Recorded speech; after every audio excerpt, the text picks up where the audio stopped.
Good morning વિદ્યાર્થી મિત્રો, ફરી એકવાર મારી YouTube channel SS by Rahul સરની અંદર આપ સૌનું હાર્દિક સ્વાગત કરું છું. વિદ્યાર્થી મિત્રો, હાલ આપણે બેન્કિંગ ચેપ્ટર ચાલી રહ્યું છે, જેની અંદર આપણે ગયા વિડિયો લેક્ચરની અંદર ઇન્ટરનેટ આવવાથી બેન્કિંગ ક્ષેત્ર છે એ કેટલું ઝડપી અને સરળ થઈ ગયું, તદુપરાંત લોકો ગ્રાહકોના સમયની અંદર બચાવ થઈ ગયો,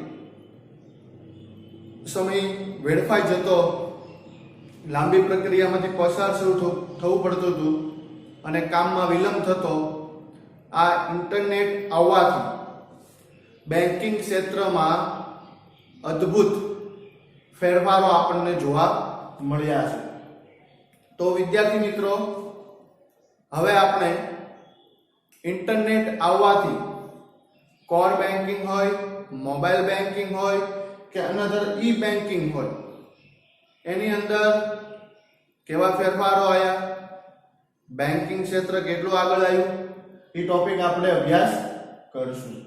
એટલે એમ કહી શકાય કે ઇન્ટરનેટ આવવાથી એક ક્રાંતિ આવી, રિવોલ્યુશન આવ્યું બેન્કિંગ ક્ષેત્રમાં. કારણ કે ઇન્ટરનેટ નહોતું ત્યારે લેઝર દ્વારા વ્યવહારોની નોંધ કરવામાં આવતી હતી. ત્યાર પછી આપણે ઘણું બધું એવું જોયું, જે બાબતો આરટીજીએસ, એનઈએફટી જેવી ઓનલાઈન વ્યવહારો કે જે ઇન્ટરનેટના માધ્યમથી આવે છે. તો આજના વિડિયો લેક્ચરની અંદર આપણે કોર બેન્કિંગ વિશે જાણકારી મેળવશું અને ઇન્ટરનેટ દ્વારા વ્યવહારો જે થાય છે એની માહિતી મેળવશું. હવે આ વિડિયો લેક્ચર જે બનાવવામાં આવે છે એમાં ઘણા બધા વિદ્યાર્થીઓ આખો વિડિયો જોવે છે, જે ખૂબ સરસ બાબત છે, અને એમાંથી અમુક પ્રશ્નો કાઢે છે. જે પ્રશ્નો મને કોમેન્ટ બોક્સમાં લખે છે અને એને હું ખૂબ જ સમજણપૂર્વકના સમજાવું પણ છું. તો ગયા જે વિડિયો લેક્ચર બનાવવામાં આવ્યો એમાં એનઈએફટી નો ટોપિક હતો. એની અંદર 50,000 કેસથી એનઈએફટી, આ ઘણાને સમજાણું છે, ઘણાને નહીં સમજાણું હોય. તો એક વિદ્યાર્થીએ મને કોમેન્ટ બોક્સની અંદર જણાવ્યું હતું કે સાહેબ આ ન સમજાણું, એમ એ બહુ સરળ બાબત છે. એટલે જે કોઈ વિદ્યાર્થીઓ લેક્ચર જોવો છો ઓનલાઈન, જે કઈ બાબત ન સમજાય એને ફટાફટ કોમેન્ટ બોક્સમાં લખો, તમને વિગતવાર જવાબ આપીશ. તમે મારો એનઈએફટી વાળો વિડિયો જોઈ શકો છો. એનઈએફટી અથવા આરટીજીએસ બંનેમાંથી એક વિડિયોમાં એક વિદ્યાર્થીએ કોમેન્ટ મારેલી છે, એ વિડિયો જોજો અને પછી મારો જવાબ જોજો, કેટલો વિગતવાર સમજાવેલો છે. બરોબર. આની પહેલા ઓવરડ્રાફ્ટ વાળો પણ એવો હતો, ડિમાન્ડ ડ્રાફ્ટ, કે ભાઈ કેશથી પેમેન્ટ કરી શકાય તો ડિમાન્ડ ડ્રાફ્ટ શા માટે જોઈએ આપણે, એમ. તો એનો પણ મેં ખૂબ સરળ અને સમજણપૂર્વકનો જવાબ કોમેન્ટ બોક્સમાં લખેલો છે. એટલે જે કોઈ વિદ્યાર્થીઓ વિડીયો જોવો છો, જ્યાં કઈ બાબત ન સમજાય, કારણ કે બેન્કિંગ ક્ષેત્ર છે, ખ્યાલ છે કે આપણે જોડાયેલા હોય, ન જોડાયેલા હોય, તો સ્વાભાવિક છે કે પ્રશ્નો એવા થાય અને પ્રશ્નો કરવા પણ જોઈએ એઝ અ વિદ્યાર્થી. તો તમે કોમેન્ટ બોક્સમાં એનઈએફટી અથવા આરટીજીએસ વાળો વિડીયો છે એની અંદર જાજો અને કોમેન્ટ બોક્સમાં જોજો શું વિદ્યાર્થીએ કોમેન્ટ મારેલી છે, મેં એને શું જવાબ આપેલો છે. આ જરૂરી છે કે જે બાબત ન સમજાય એ તરત કોમેન્ટ બોક્સમાં લખો. આપણે અહીંયા કોમેન્ટ બહુ વધારે નહીં હોય, જે પ્રશ્નો થતા હશે એની કોમેન્ટ હશે, એટલે કદાચ તમને કોઈ પ્રશ્ન થયો હોય એની કોમેન્ટ બોક્સમાં ઓલરેડી કોઈ વિદ્યાર્થીએ કરી નાખેલો હોય તો જવાબ તમને મળી જશે. એટલે જે કાંઈ જગ્યાએ તમને બાબત ન સમજાય તો એની ઝડપથી તમે કોમેન્ટ બોક્સમાં લખી શકો છો, હું તમને ઉત્તર આપીશ. ચાલો વિદ્યાર્થી મિત્રો, આ વાત થઈ ઓનલાઈન ટીચિંગની. હવે વાત કરીએ બેન્કિંગ ક્ષેત્ર, ચેપ્ટર નંબર 3 ધંધાકીય સેવાઓ, પાર્ટ 2, ટોપિક નંબર બેંક. તો હવે ઇન્ટરનેટ, કોર બેન્કિંગ અને મોબાઈલ બેન્કિંગ, આનો આપણે અભ્યાસ કરવાનો છે. એમાં હાલમાં આપણે ઇન્ટરનેટ અને કોર બેન્કિંગ અભ્યાસ કરશું. ત્યાર પછી મોબાઈલ બેન્કિંગ ની બધું નેક્સ્ટ વિડિયો લેક્ચરની અંદર અભ્યાસ કરશું. તો પહેલું છે ઇન્ટરનેટ, કોર બેન્કિંગ અને મોબાઈલ બેન્કિંગમાં ઇન્ટરનેટની વાત કરીએ તો બેંક વ્યવહારો, મોટા ભાગના બેંક વ્યવહારો છે એ ઇન્ટરનેટના માધ્યમથી કરવામાં આવે છે. એટલે બેંક જે વ્યવહારો કરવામાં આવે છે એ તમામે તમામ બેંક વ્યવહારો ઇન્ટરનેટ દ્વારા કરવામાં આવે છે. કારણ કે જ્યારથી ઇન્ટરનેટ આવ્યું ત્યારથી બેંકના વ્યવહારોની નોંધ ખૂબ સરળ બની ગઈ છે, બરોબર. અને એમાંય તે ખાસ પેપરલેસ જે દુનિયાની વાત કરવામાં આવે છે, કારણ કે વૃક્ષો ખૂબ કપાઈ રહ્યા છે, ગ્લોબલ વોર્મિંગની સમસ્યા વધી રહી છે, વર્લ્ડ એન્વાયરમેન્ટ ડે ઉજવવામાં આવે છે, કારણ કે પર્યાવરણ જરૂરી છે. તો પેપરલેસ દુનિયાની જ્યારે વાત કરતા હોઈએ ત્યારે ઇન્ટરનેટ એ અદ્ભુત માધ્યમ ગણાય.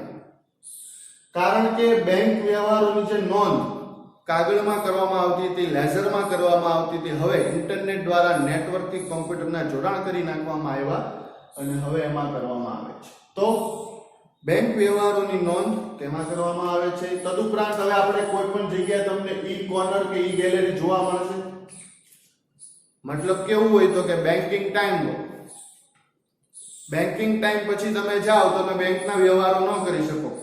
દાખલા તરીકે બેંકનો ટાઈમ 10 થી 5 હોય અને તમારે સાંજે 7 વાગે કામ પડ્યું હોય બેંકનું, તમને બેંક ઓપન ન જોવા મળે. તો ઇન્ટરનેટ આવી ગયું છે, બરોબર, એના માધ્યમથી તમે કરી શકો છો કામ. પણ હવે ઈ કોર્નર અને ઈ ગેલેરી બની ગયા છે. તો ખાસ આપણને ઈ કોર્નર કે ઈ ગેલેરી ક્યાં જોવા મળે? તો આપણે સૌ કોઈ જાણીએ છીએ કે આ અલગ અલગ જગ્યાઓએ ઈ કોર્નર બનાવવામાં આવ્યા છે.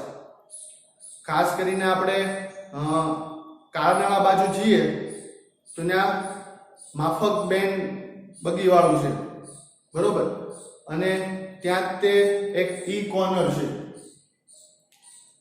તો માફકવાળી જે જગ્યા છે ત્યાં નજીકમાં જ તે ઈ કોર્નર છે. ક્યારેક કાળાનાળા જાઓ તો ધ્યાન દોરજો, કલેક્ટર ઓફિસ સાઈડ જવાય, કાળાનાળાથી કલેક્ટર ઓફિસ સાઈડ, ઈ સાઈડમાં જ તે એસબીઆઈ નું ઈ કોર્નર છે અથવા એને ઈ ગેલેરી કહી શકાય ઈ છે. તો ત્યાં કેવી સુવિધા છે તો કે ત્યાં તમે રોકડ ઉપાડી શકો અને રોકડ જમા પણ કરી શકો. જે તમે બેંકમાં વ્યવહાર કરવાના હોય એ જ વ્યવહાર તમે ઈ કોર્નરમાં કરી શકો છો. એટલે ઈ જગ્યાએ તમને એવી સુવિધા આપવામાં આવી છે. એક તમને એટીએમ મૂકવામાં આવેલું છે જેના માધ્યમથી તમે નાણાં ઉપાડી શકો છો.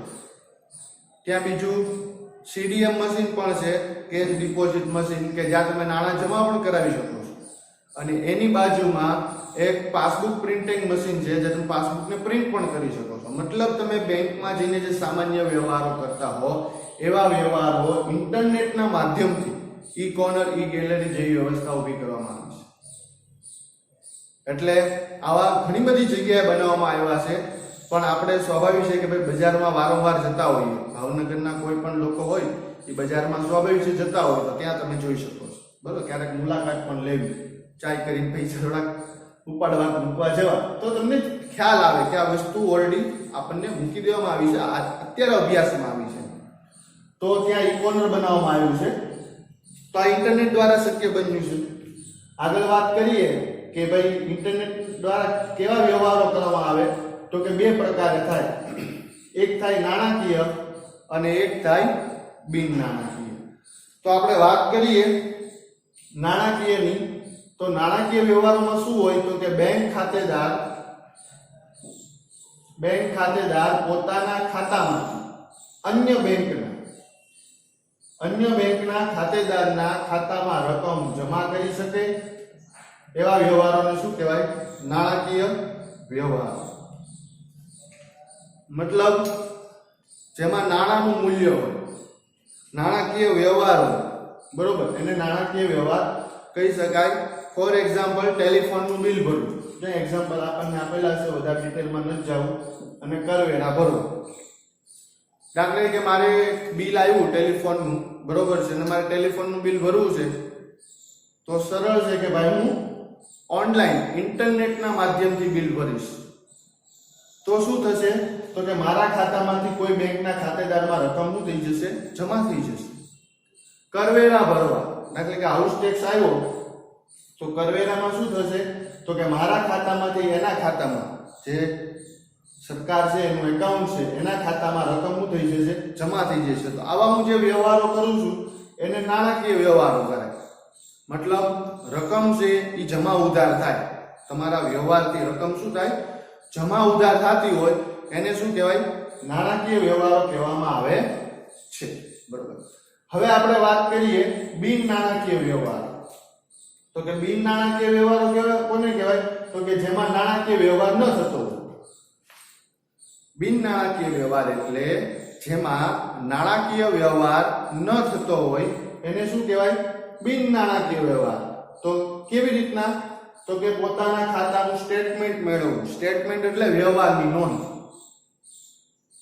હવે ઘણીવાર આપણને ખબર ન હોય કે 10 દી પહેલા આપણે કેટલા રૂપિયા ઉપાડ્યા, કેટલા આપણા ખાતામાં જમા થયા. તો આપણે પાસબુકમાં વ્યવહારની નોંધ હોય કે આ તારીખે કેટલા ડેબિટ થયા, આ તારીખે કેટલા જમા થયા, આ તારીખે ડેબિટ થયા, કેટલા જમા થયા. આ બધી નોંધ હોય ક્રેડિટ ડેબિટની, ઉધાર જમાની. તો ઘણીવાર તમારે લોન લેવી હોય તો તમારે ખાતાનું સ્ટેટમેન્ટ આપવું પડતું હોય છે.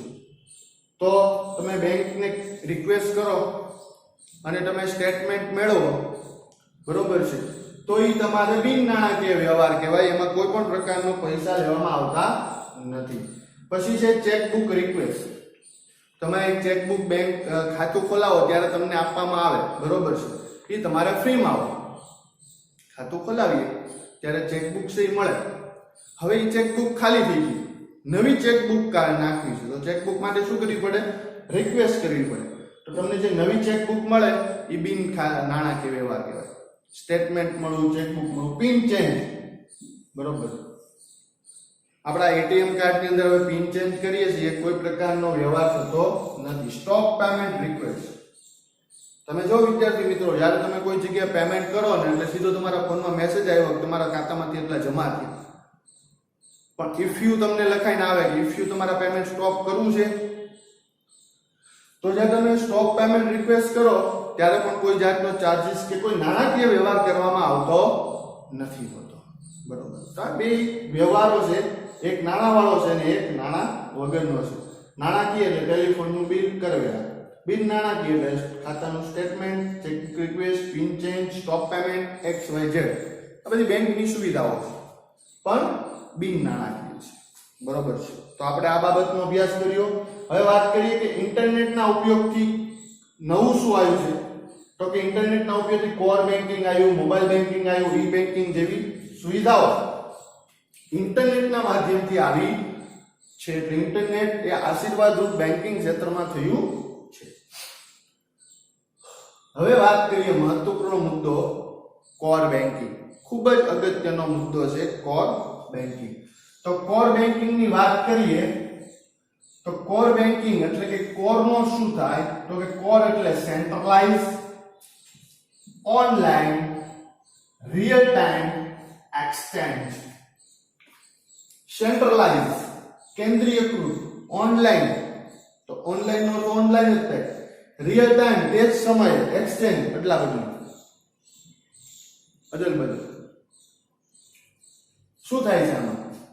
તો કે એક જ બેંકની સમગ્ર વિશ્વમાં રહેલી તમામ શાખા જોડાઈ શકે છે. એક જ બેંકની, એક જ બેંક બોલે તો એસબીઆઈ.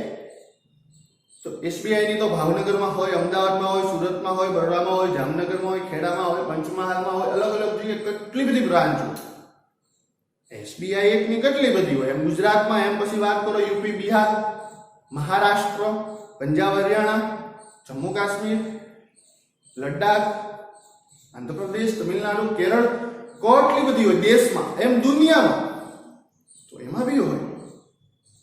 તો શું કહે છે કોર બેન્કિંગ? કે એક જ બેંક હોય, મતલબ એસબીઆઈ, તો એની સમગ્ર વિશ્વમાં, મતલબ આખા વર્લ્ડની અંદર જેટલી બ્રાન્ચો આવેલી હોય, તમામ શાખા, એ બધી કોર બેન્કિંગથી જોડાઈ શકે છે, બરોબર. તો આ બાબતને આપણે સમજવી હોય કે આવું કઈ રીતના થાય છે, તો ચાલો આપણે કોર બેન્કિંગ સમજીએ. તો કે એક કેન્દ્રીયકૃત સર્વર, એટલે આપણે એક એક્ઝામ્પલ માટે અથવા સાચું જ છે બાબત આરબીઆઈ લઈએ, બરોબર, કે એક આરબીઆઈ છે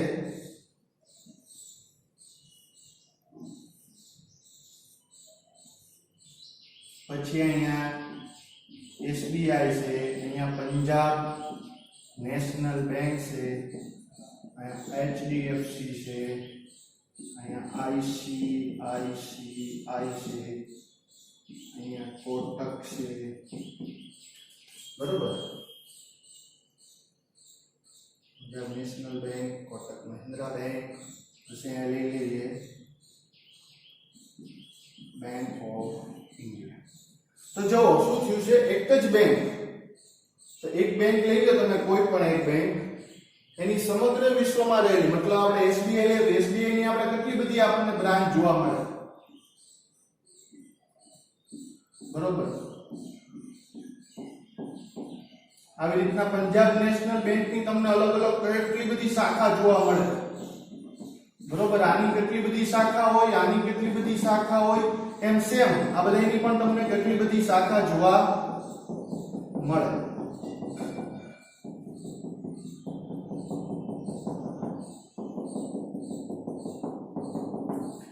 તો આપણને બાબત ખબર છે, બરોબર, કે ભાઈ એક બેંક હોય એની અસંખ્ય શાખાઓ હોય, કેટલી બધી જગ્યાએ બ્રાન્ચીસ હોય.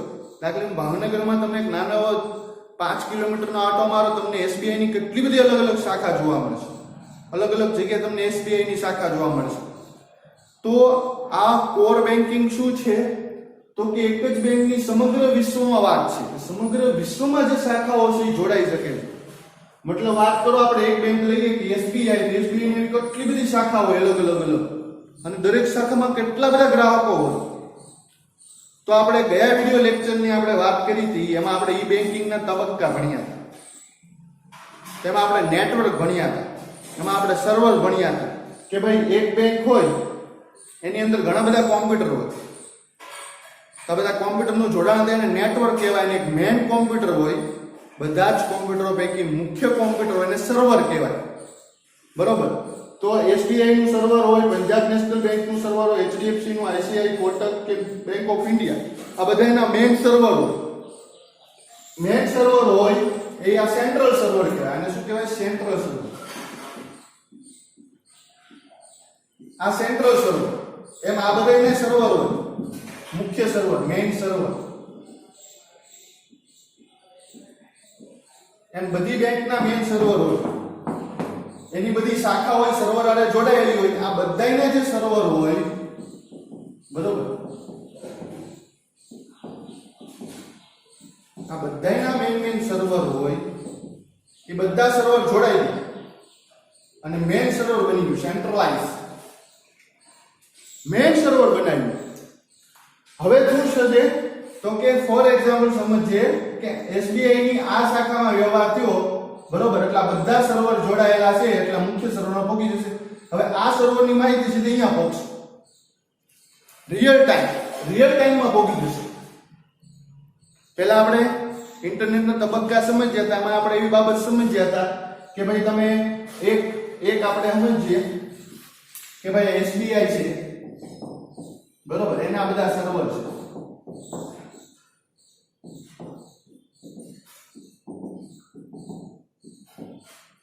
બરોબર, અને આનું મુખ્ય એને સર્વર કહેવાય. તો આપણે અહીંયા આપણે નોંધ થાય આ સર્વરમાં, એટલે આની માહિતી બધી કોર પહોંચી જાય, કારણ કે આની અંદર જોડાયેલા છે. એટલે તમને સીમાં જોવા મળે, બીમાં, એમાં આપણે આ બાબત સમજ્યા હતા કે ભાઈ એસબીઆઈ સર્વર છે, મેન સર્વર છે. અહીંયા નોંધ થશે એટલે એની માહિતી અહીંયા પહોંચશે, અહીંયા ત્યાં બધા કોમ્પ્યુટરને મળી જશે.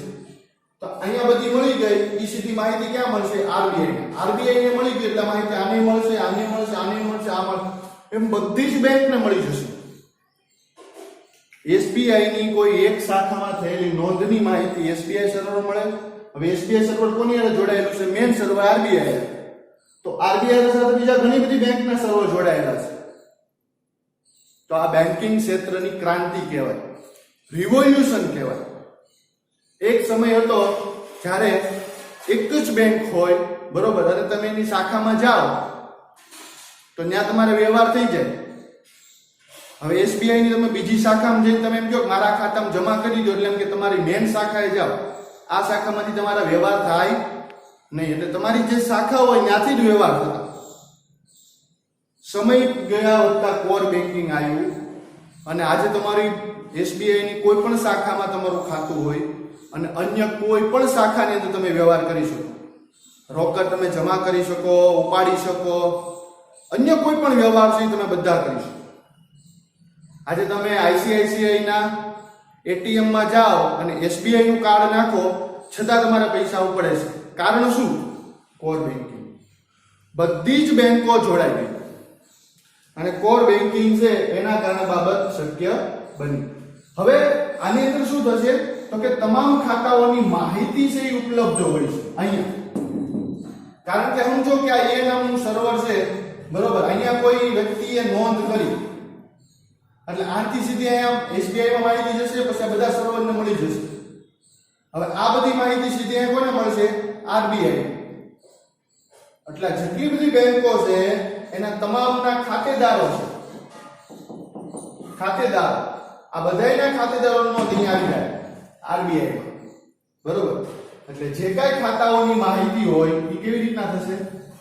ઉપલબ્ધ બની જશે અને વ્યવહારો સરળ અને ઝડપી થઈ જશે અને અલગ અલગ બેંકની અંદર વ્યવહારો કરવા પણ શક્ય બનશે. તો આ બધી વસ્તુ છે એ કોર બેન્કિંગને કારણે શક્ય બની છે, બરોબર છે. પછી વાત કરીએ આગળ કે ભાઈ વ્યવહારોની નોંધ થઈ જશે અને રિયલ ટાઈમમાં થશે, ઝડપથી ઇન્ટરનેટના માધ્યમથી. વ્યવહારોની નોંધ કેવી થશે? રિયલ ટાઈમમાં, ઝડપથી નોંધ થઈ જશે. એટલે જેવું તમે એસબીઆઈ ની કોઈ વ્યવહાર છે એ તમે પંજાબ નેશનલ બેંકમાં કર્યો એટલે સીધી માહિતી અહીંયા પહોંચી જશે કે આ બંને જોડાયેલા છે. રિયલ ટાઈમમાં, તે જ સમયમાં, ઇન્ટરનેટનું કારણે આ વસ્તુ શક્ય બની છે. કોઈ પણ શાખાનો ખાતેદાર બેંકની કોઈ પણ શાખામાં વ્યવહાર કરી શકે છે, ગમે એ શાખા હોય. પહેલા આ વસ્તુ શક્ય નહોતી, હતી તો એના માટે બહુ લેન્ધી પ્રોસેસ હતી. બહુ લાંબા સમયથી કામ કરો પછી વસ્તુ થાય એટલે સમય અને નાણાંનો વ્યય થતો, ખૂબ મુશ્કેલી પડતી. પણ જ્યારથી ઇન્ટરનેટ આવ્યું છે ત્યારથી કોર બેન્કિંગની અંદર અદ્ભુત રિવોલ્યુશન આવ્યું છે. એટલા માટે કોઈ પણ શાખાનો ખાતેદાર હોય એ બેંકની કોઈ પણ શાખામાં વ્યવહાર કરી શકે છે. કેવા વ્યવહારો? તો કે રોકડ ઉપાડી શકે, જમા કરી શકે કે અન્ય કોઈ પણ વ્યવહારો કરવા હોય એ વ્યક્તિ કરી શકે છે. એટલે એમ કહેવાય કે આમ ખાતેદાર શાખાનો નહીં પણ બેંકનો ખાતેદાર બની જાય છે. એક સમય હતો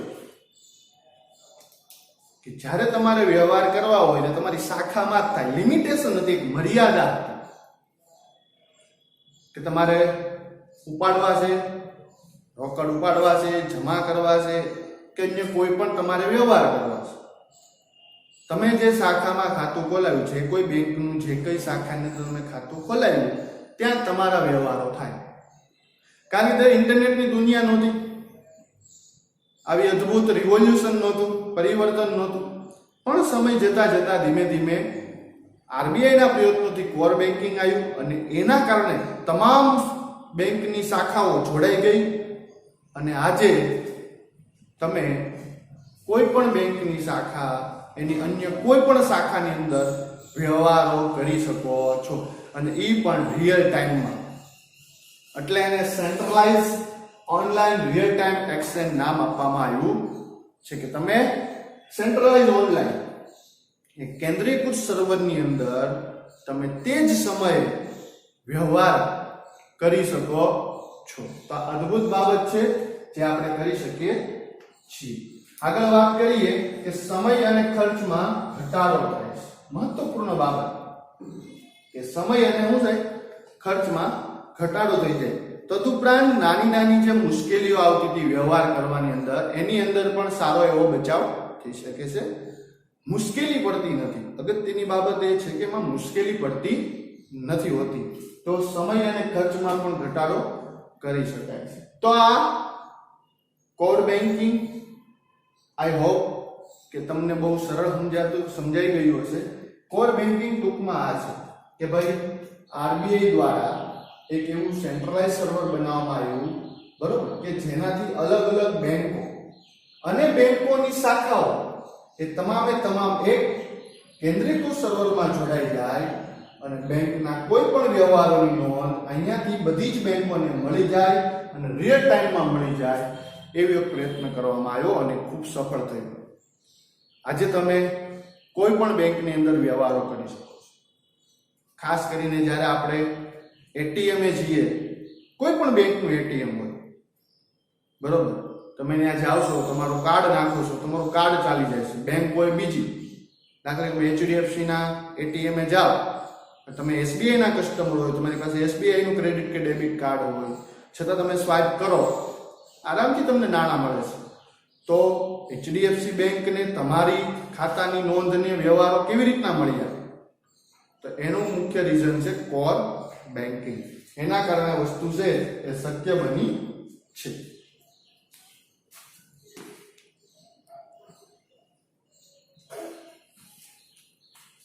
તો વિદ્યાર્થી મિત્રો, આ હતું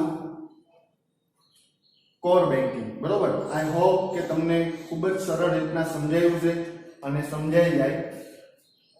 ઈ કોર્નર ક્યારેક એકવાર મુલાકાત લેવી, બરોબર, ઈ કોર્નરની, એટલે તમને વધારે બાબત છે એ સમજમાં આવે. અને ઇન્ટરનેટની દુનિયાએ આજે લોકોને બદલી નાખ્યા છે, દુનિયા બદલી નાખી છે.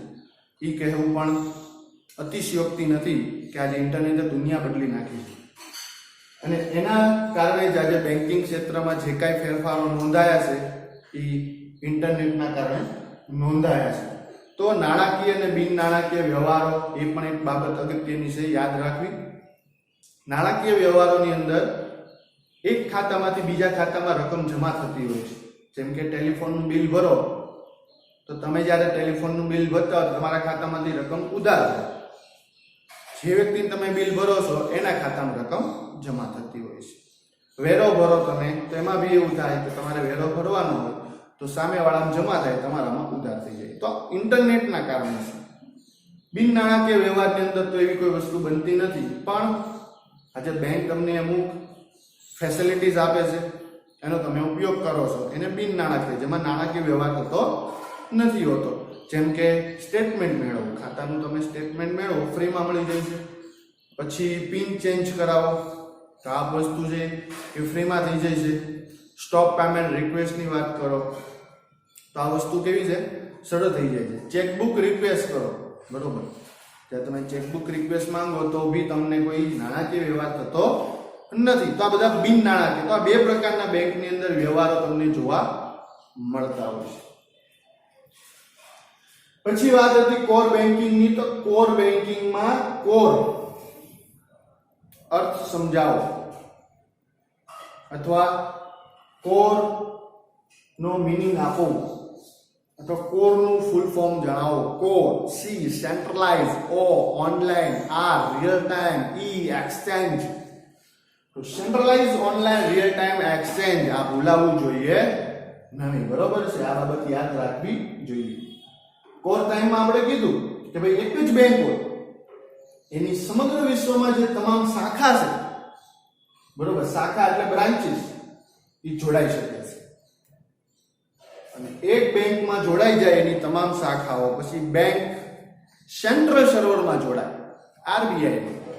એમ બધી જ બેંકોના મેઇન સર્વર છે એ સેન્ટ્રલ સર્વરમાં જોડાય અને બધી જ બેંકોના ખાતેદારોની નોંધ, વ્યવહારોની નોંધ એકબીજાને સરળતાથી મળી જાય રિયલ ટાઈમમાં. કારણ કે બધાના ખાતાઓની માહિતી ઉપલબ્ધ હોય, બરોબર. આની અંદર ખૂબ અગત્યની બાબત એ છે કે આ પ્રકારે ઇન્ટરનેટની દુનિયા દ્વારા આટલી અજબ ગજબ ન વિચારી શકાય એવા ફેરફારો આજે આપણે જોઈ શકીએ છીએ. પણ અગત્યની બાબત એ પણ છે કે ઓનલાઈન આજે બેન્કિંગ, ઇન્ટરનેટના માધ્યમથી બેન્કિંગમાં જે ફેરફારો આવ્યા એ બરોબર છે, પણ અહીં સાવધાની એ પણ રાખવી જોઈએ કે જે આ વ્યવહારો કરવામાં આવે છે એની પાછળ એવા ફ્રોડ પણ થાય છે, સાયબર ક્રાઇમ પણ થાય છે. તમે ન્યૂઝની અંદર અથવા ઘણી બધી જગ્યાએ બાબત નોંધી પણ હશે કે ઘણાના ખાતામાંથી કેશ ઉપડી જતો હોય છે, બરોબર, નાણાં ઉપડી જતા હોય છે, ઓનલાઈન શોપિંગ થઈ જતી હોય છે ને આપણા કાર્ડમાંથી પૈસા કપાઈ જતા હોય. કેટલા બધા વ્યવહારો આપણે જોઈ શકીએ છીએ. તો આની અંદર આઈડી પાસવર્ડ છે એ ખૂબ મહત્વનો છે, તમારો પિન ખૂબ મહત્વનો છે. જ્યારે તમે કોઈ એટીએમ કાર્ડ યુઝ કરતા હો, પછી ડેબિટ હોય કે ક્રેડિટ હોય, તો એ કાર્ડના બધા નંબર મહત્વના છે. જેમ કે એનો કાર્ડ નંબર આખો આપેલો હોય એ અગત્યની વસ્તુ છે, સીવી કોડ અલગ વસ્તુ છે, આપણા મોબાઈલની અંદર ઓટીપી આવે એની બાબત બહુ અગત્યની છે. ઘણા એવા ફ્રોડ મેસેજ પણ આવતા હોય છે કે તમારા કાર્ડમાં આવી મુશ્કેલીઓ છે, તમે કાર્ડ નંબર આપો, સીવી કોડ આપો, બરોબર. તો આ બધા હેકરો હોય છે, એ બધી વસ્તુ કરી શકતા હોય છે. એટલે આમાં આરબીઆઈ દ્વારા સમયાંતરે જાગૃતતા ફેલાવવામાં આવે છે. પણ આજના આપણા બેન્કિંગ ચેપ્ટરમાં આપણે પણ એ બાબત શીખવા જેવી છે, જાણવા જેવી છે કે આવા આપણે ઓનલાઈન વ્યવહાર કરતી વખતે સાવધાની પણ રાખીએ.